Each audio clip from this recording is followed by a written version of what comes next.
Nshuti bakunzi b'ikiganiro ku kivi turabahaye ikaze.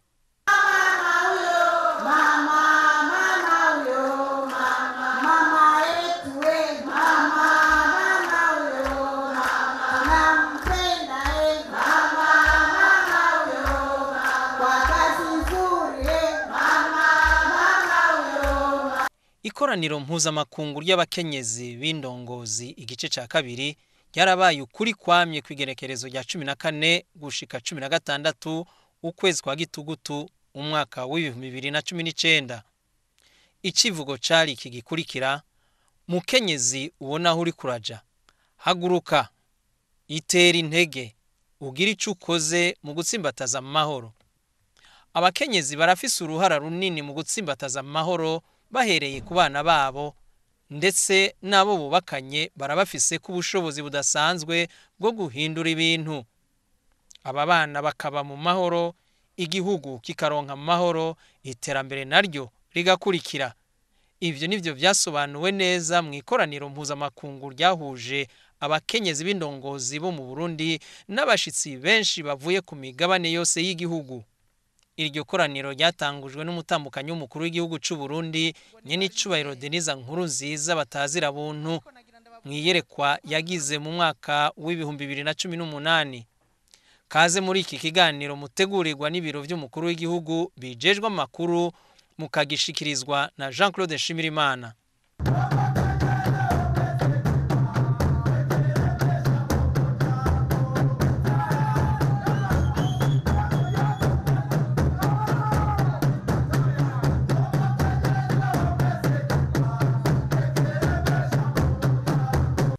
Mu kwezi kwa gitugutu buca haba ikoraniro mpuzamakungu ry'abakenyezi b'indongozi igice ca kabiri, Uburundi bwarakiriye abashitsi biteka baje muri iryo koraniro. Nabo ni nka Antoinette Sassou-Nguesso, umutambukanyi w'umukuru w'igihugu ca Congo. Je voudrais tout d'abord remercier ma sœur de Burundi qui nous a conviés à cette réunion, si on peut appeler réunion, conférence, comme vous voulez, pour parler des sujets qui vraiment intéressent les femmes aussi.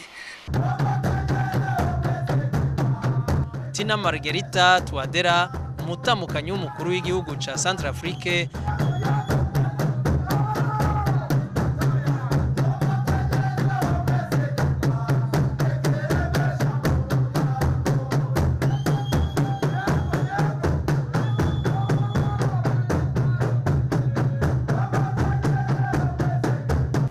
diteze yuko abakenyezi bo mu Burundi bari basanzwe bahagurutse bakerebutse, ariko ico niteze nuko tugiye gushiramwo izindi nguvu mu wundi mwete mu gutsimbataza amahoro Imana yaduhaye mu gihugu c'u Burundi. Abakenyezi turi benshi mu gihugu, abakenyezi Imana yadushizemo ingabire zidasanzwe, tuzishize hamwe umuntu wese akamenya ko bimuraba. Ndabona yuko hogira ikiyongereye ku bijanye no gutsimbataza amahoro Imana yaduhaye.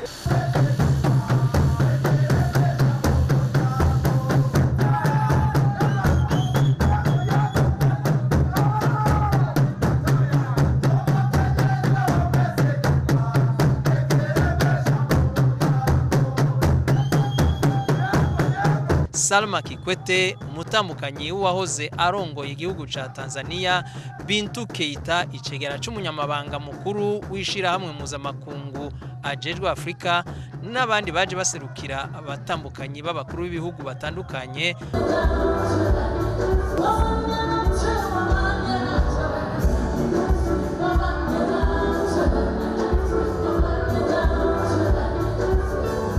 Ku mugoroba niho habaye ibirori vyo kuzimana abo bashitsi biteka bitavye ikoraniro mpuzamakungu ry'abakenyezi b'indongozi igice ca kabiri.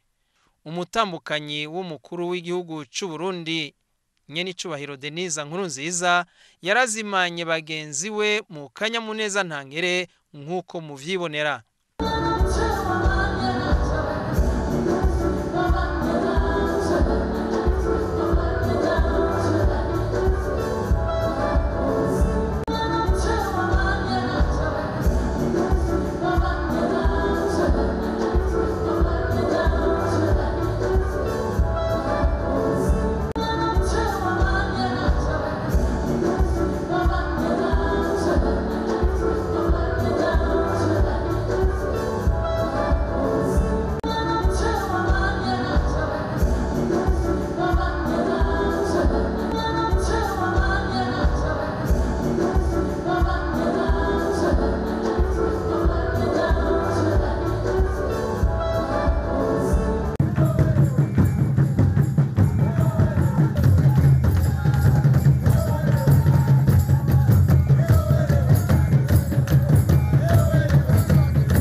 kwigenekerezo rya 14 gitugutu umwaka w'ibihumbi 2019 niho umukuru w'igihugu cy'u Burundi nyenicubahiro Petero Nkurunziza yatera iteka iryo koraniro ry'abakenyezi mu kuryugurura icese.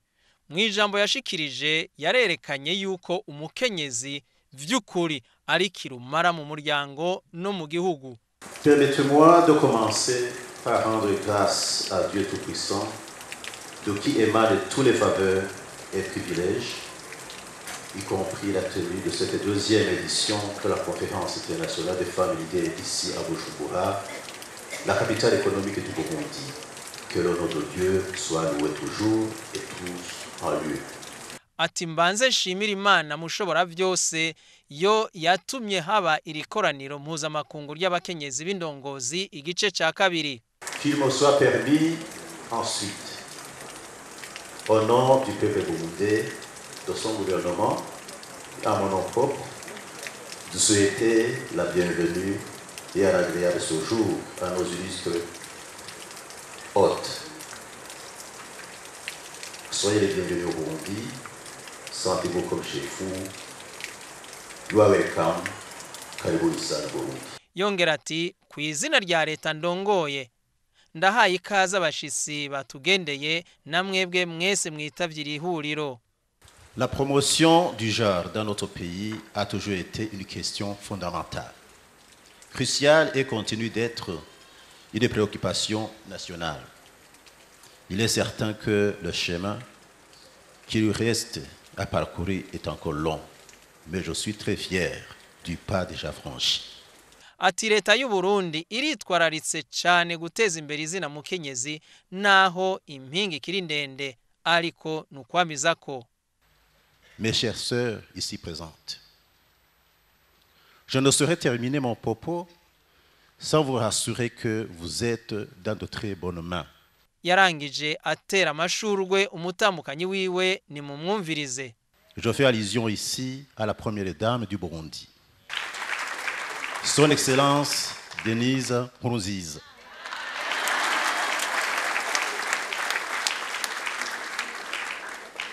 Elle a toujours fait preuve d'une véritable femme de paix et de prière. Je dois aussi vous révéler qu'elle a beaucoup prié et jeûné pour cette conférence internationale des femmes leaders. Je salue l'organisation de cette conférence qui me donne l'occasion de vous dire officiellement et solennellement, Excellence Madame la Première Dame du Burundi, à haute et intelligible voix et séance tenante, que vous êtes une femme de grandeur physique et morale, et que le Burundi est béni de vous compter parmi ses fils et ses filles dignes. Que Dieu vous bénisse abondamment.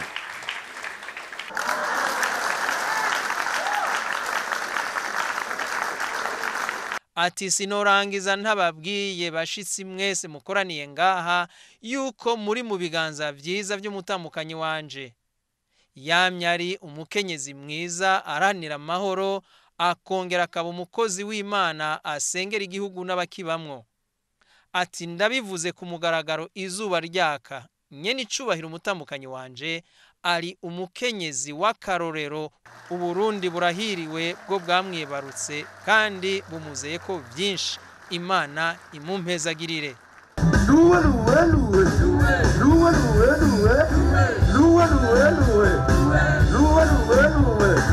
Si c'est possible, on peut se tenir debout, il n'y a pas de problème.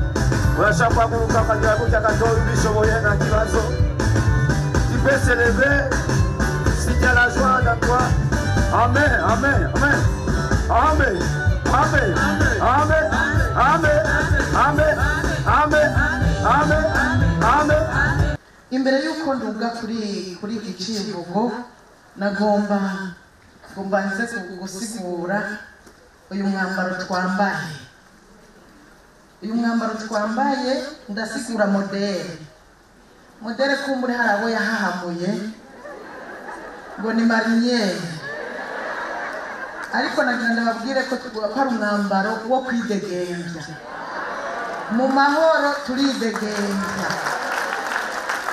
mu mahoro turidegembya, mu mahoro nta bituniga, mu mahoro akayaga kararengana.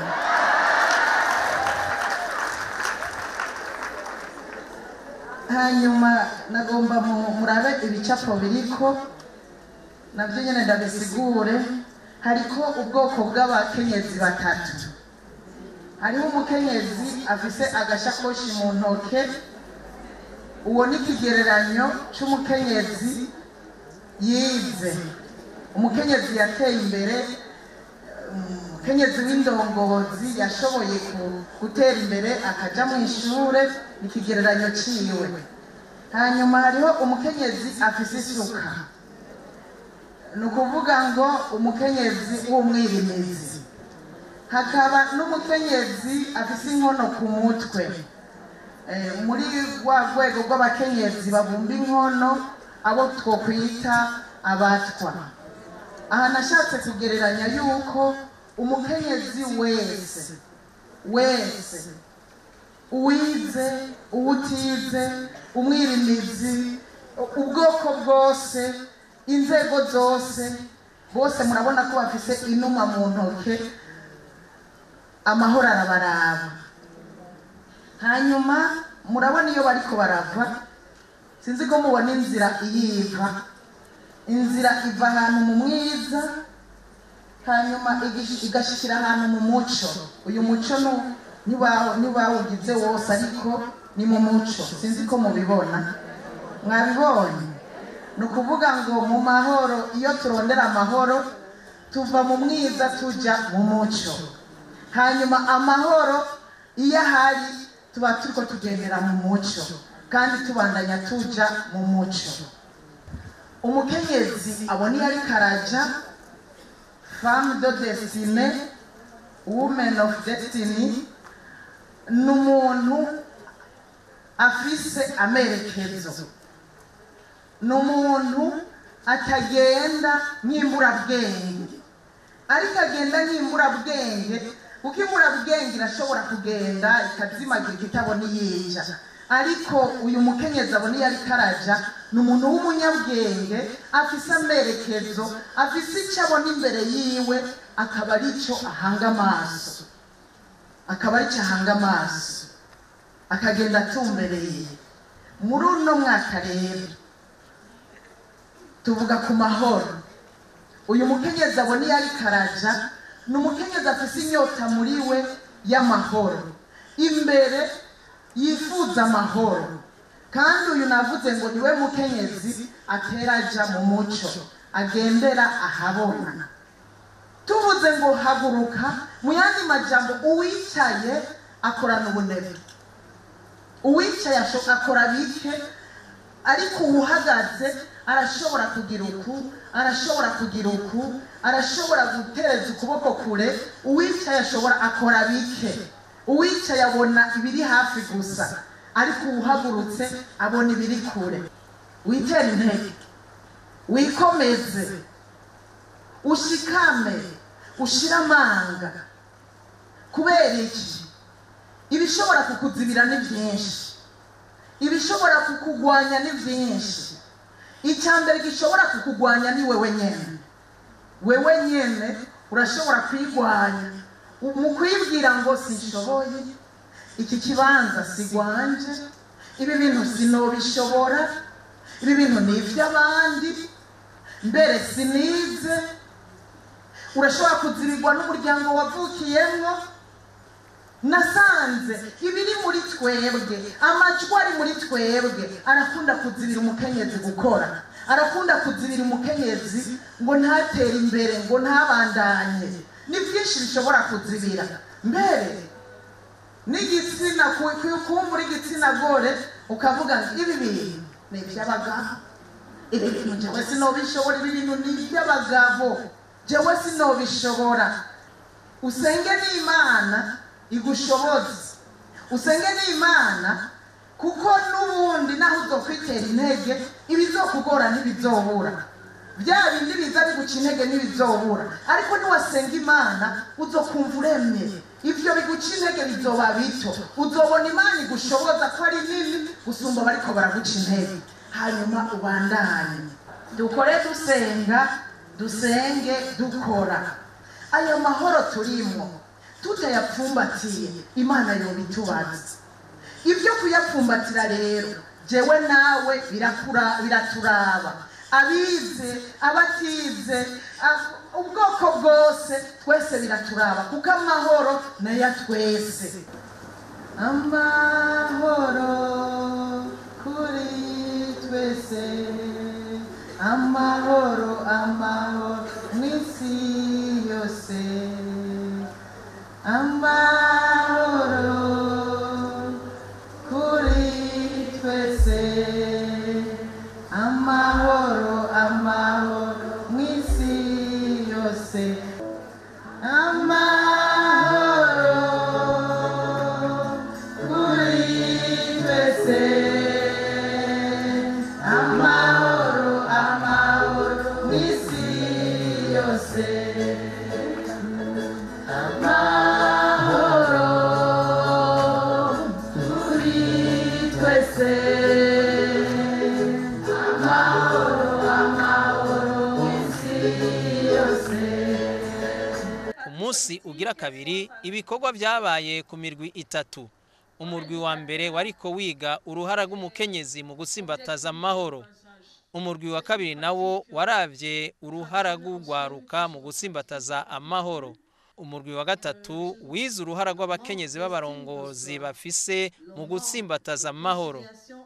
Muri uyo mwanya nyene icubahiro Pastori Denise Nkurunziza yari kumwe n'abagenzi biwe bariko baratira ijisho ivyiza by'u Burundi. Babanje kugendera ishirahamwe rya Free Textile rihingura impuzu z'ibitenge bari kumwe n'urongoye iryo shirahamwe Taruku. Barabonye ingene ipamba rihingurwa kugeza aho ricika inyuzi n'ubuhinga budasanzwe. Izo nyuzi nizo baterateranya kugira ngo haboneke igitambaro kugeza aho gisohoka ari igitenge ciza. Bavuye aho abo bashitsi biteka b'abatambukanyi b'abakuru b'ibihugu baciye bagana mu Maramvya ku ihinguriro ry'umwavu Fomi, ihinguriro rishasha mu Burundi rihingura ifumbire y'akanovera ku biterwa. Ni ifumbire ivanzemwo amase y'ikirundi n'umwavu w'ikizungu. Umufuko umwe urimwo ibiro 25. Ku munsi bahingura amatoni ashika 200 kuko abakozi bakora ijoro n'umurango amasaha 28 kuri 28. Urongoye iryo hinguriro yarabahaye akaganuke abo bashitsi biteka. Abo bashitsi baciye baja kumviriza ibyavuye mu bikorwa byo mu mirwi yose uko ari 3. Harabaye icegeranyo c'ivyavuyemwo n'amabwirizwa bapfunditse kugira ngo bizokurikizwe neza.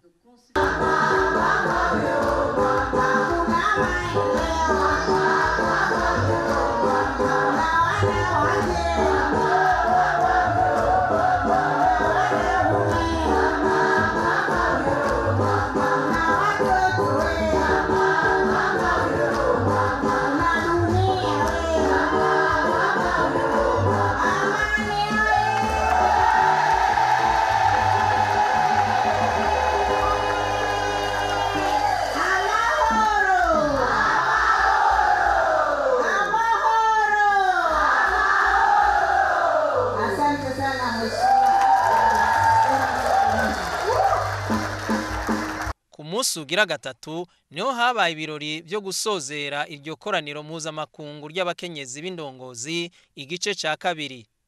Nancy Ninette Mutoni niwe yasomye icegeranyo c'ivyapfunditswe mu ikoraniro mpuzamakungu ry'abakenyezi b'indongozi igice ca kabiri. Abana bahurikiye muri Chorale Valiant Choir bisigura abahizi b'inkomezi barabiciye biracika.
umutambukanyi w'umukuru w'igihugu yaciye asozera iryo koraniro mpuzamakungu ry'abakenyezi b'indongozi igice ca kabiri. Amahoro, amahoro,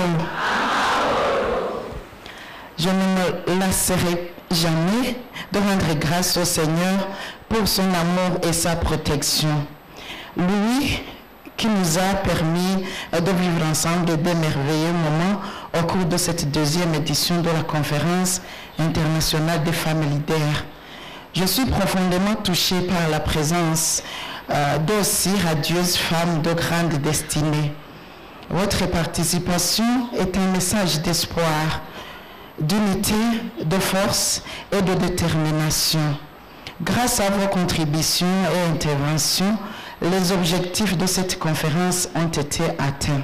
Je ne cesserai jamais d'implorer le Très-Haut de vous rendre beaucoup plus capable et plus disponible pour son peuple et surtout pour la cause de la paix, une cause noble hier, aujourd'hui et demain.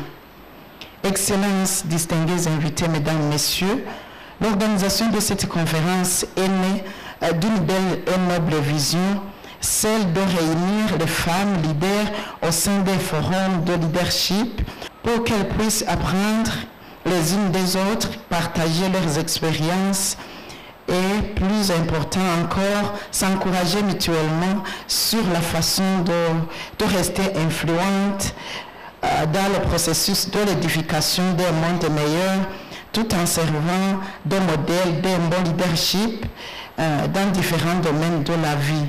Le Burundi est béni de vous compter parmi ces précieux invités et que Dieu vous bénisse pour votre sacrifice.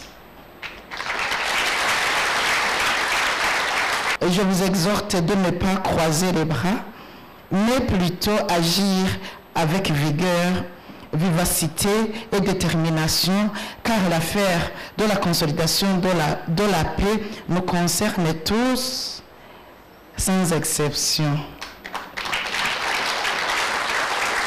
Umutambukanyi w'umukuru w'igihugu nyenicubahiro Denise Nkurunziza ati nzokwama nshimira Imana kuri ibi vyiza yatugiriye muri iri koraniro ry'abakenyezi b'indongozi igice ca kabiri. Ati ndabashimiye bashitsi biteka mwitavye iri koraniro kuko ari kimenyetso kidasanzwe c'umwizero, c'ubumwe, inguvu n'ugushira ukubute. Ati twarashikiriye ihangiro ry'iri koraniro kubera ubukerebutsi bwanyu. Nzokwama nsaba Imana ibashoboze kubw'amahoro ahoraho. Yongera ati iki ciyumviro cavuye mwiyerekwa yo gukoranya abakenyezi b'indongozi bahurikiye mu maforumu y'uburongozi kugira ngo basabikanye ubumenyi kandi bafashanye muri vyinshi. Yongera ati Uburundi burabizeye kandi Imana ibahezagire. Aheraheza asaba yuko abakenyezi batorera amaboko kuko ngo amahoro araturaba twese.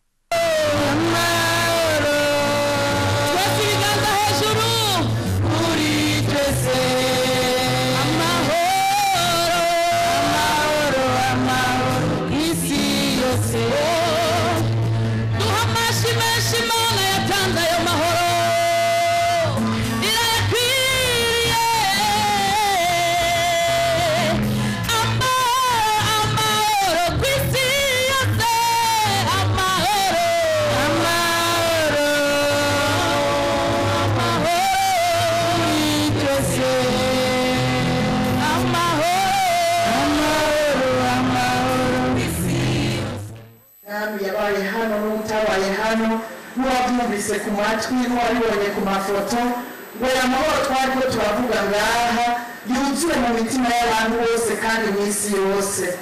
Twasengeye na bya bihugu birimo intambara ngo bihe amahoro. Twasengeye na bya bihugu birimo imigumuko ngo bihe amahoro. Twasengeye ibihugu biri mu matora, ibizoja mu matora mu mwaka uza, mbere n'ibihe bizokurikira kugira ngo amatora azogende neza mu mahoro n'umutekano biva kuri wewe. Basengera abantu kugira ngo umuntu wese niyataha azigamwe nawe, abaja hafi, abaja kure, ikiganza cyawe ciza c'ubushobozi giherekeza umuntu wese. umugisha wawe mana ubabeko kugira neza kwawe kubabeko amagara meza ababeko ubwenge no gutahura bibabeko umukenyezi wese agenda avuga amahoro umukenyezi wese atwara ubutumwa bw'amahoro agenda hazoba arasaba amahoro akunda amahoro aharanira amahoro tuyaharanire gutanga kuko aho amahoro ari iterambere rirahaba aho amahoro ari ubumwe burahaba aho amahoro ari ubutunzi burahaba rero ayo mahoro aba ariyo dutwara tuyamamaze turagushimiye abashitsi waturungikiye turabahezagiye urabagirira neza nibasubira inyuma baze bazigamye nawe bashika amahoro bamamaza iby'amahoro bakuye muri kino gihugu cacu ndasabiye igihugu cyacu cyiza c'Uburundi ngo amahoro yawe asasagare mu barundi bose abahambaye n'aboroshe turagushimiye ibyabaye turagushimiye n'ibizoshishikara kuba n'ibyo mu mwaka uza n'iby'ibindi bihe bizakurikira byose turabigushimiye turagukomeye amashyi menshi tubabire kuri cawe tubisanzwe twizeye mu izina rya Yesu Kristo amen.